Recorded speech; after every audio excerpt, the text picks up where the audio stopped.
Assalamualaikum warahmatullahi wabarakatuh. Perkenalkan, nama saya Fitra Desliani, Standbook M1B1190171. Saya dari kelas ilmu lingkungan ingin menjelaskan sedikit tentang masalah lingkungan hidup. Masalah lingkungan hidup yang pertama itu ada efek rumah kaca dan pemanasan global. Efek rumah kaca merupakan proses pemanasan permukaan suatu benda langit, terutama planet atau satelit, yang disebabkan oleh komposisi dan keadaan atmosfernya.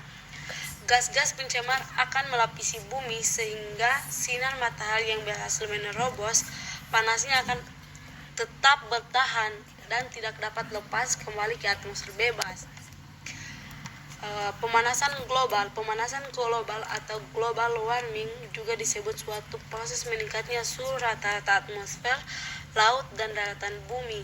Meningkatnya suhu global diperkirakan akan menyebabkan perubahan-perubahan yang lain, seperti naiknya permukaan air laut, meningkatnya intensitas fenomena cuaca yang ekstrim, serta perubahan jumlah dan pola presipitasi. Akibat pemanasan global yang lain adalah terpengaruhnya hasil pertanian, hilangnya alter, dan punahnya berbagai jenis hewan. Masalah lingkungan hidup yang kedua yaitu menipisnya lapisan ozon. Lapisan ozon sendiri adalah lapisan di atmosfer pada ketinggian 20-35 km di permukaan bumi yang mengandung molekul-molekul ozon.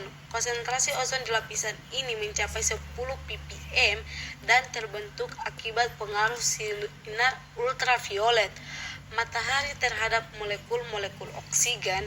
Peristiwa ini telah terjadi sejak berjuta-juta tahun yang lalu, tetapi campuran molekul nitrogen yang muncul di atmosfer menjaga konsentrasi ozon relatif stabil. Lubang ozon mengecilnya lubang ozon ini karena terjadinya pola vortex di Arktik yang sangat kuat. Masalah lingkungan hidup yang ketiga itu ada hujan asam.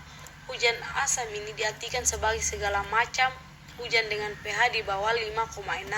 Hujan secara alami bersifat asam, pH sedikit di bawah 6, karena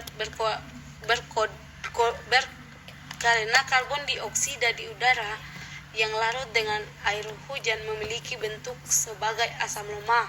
Jenis asam dalam hujan ini sangat bermanfaat karena membantu melarutkan mineral dalam tanah yang dibutuhkan oleh tumbuhan dan binatang. Dampak hujan asam bisa mempengaruhi tanaman, tanah, bangunan, dan benda lain di permukaan bumi. Hujan asam juga disebabkan oleh belerang sulfur yang merupakan pengotor dalam bahan bakar fosil, serta nitrogen di udara yang bereaksi dengan oksigen membentuk sulfur dioksida dan nitrogen oksida.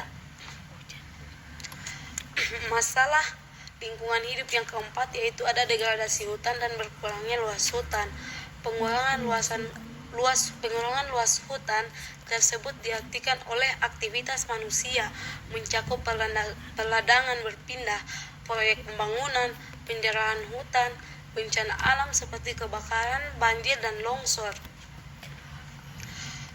Salah satu dampak juga dari degradasi hutan dan berkurangnya luas hutan yaitu kerusakan hujan tropis,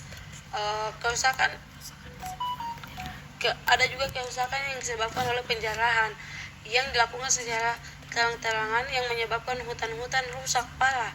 Di samping penjarahan, kerusakan juga diakibatkan karena kebakaran, baik karena faktor alam maupun ulah manusia yang tidak bertanggung jawab.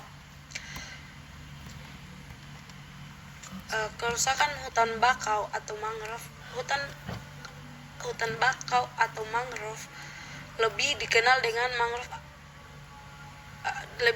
dengan mangrove adalah hutan yang tumbuh sepanjang daerah atau sekitar muara, sungai, dan sangat dipengaruhi pasang surut air laut. Kerusakan hutan bakau atau mangrove di pesisir pantai dapat mengakibatkan terjadinya bencana yang menimbulkan banyak korban. Fungsi hutan bakau salah satunya yaitu sebagai sumber daya yang kaya baik dalam hal penyedia tempat tinggal bagi binatang air seperti ikan, udang, dan dan sebagai penyedia kayu atau pemanfaatan daun bakau bagi binatang ternak. Yang kelima yaitu penurunan kualitas sumber daya alam SDA. Maksudnya kualitas sumber daya alam terjadi karena pemanfaatannya yang melampaui kemampuan pulih atau memang kerusakan sumber daya itu tidak pulih. Yang keenam ada pencemaran lingkungan. Pencemaran lingkungan merupakan masalah lingkungan yang paling parah. Hampir semua sumber daya yang penting bagi kehidupan yaitu tanah, air, udara telah tercemar, terutama di kota-kota besar. Tanah dan air banyak tercemar oleh sampah dan limbah rumah tangga, limbah pabrik, pestisida dan limbah berbahaya serta limbah beracun lainnya.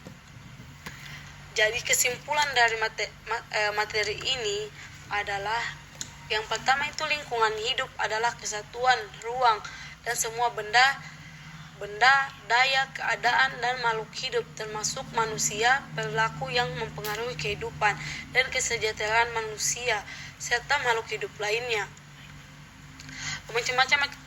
Macam-macam pencemaran lingkungan yaitu pencemaran air, pencemaran udara, pencemaran tanah.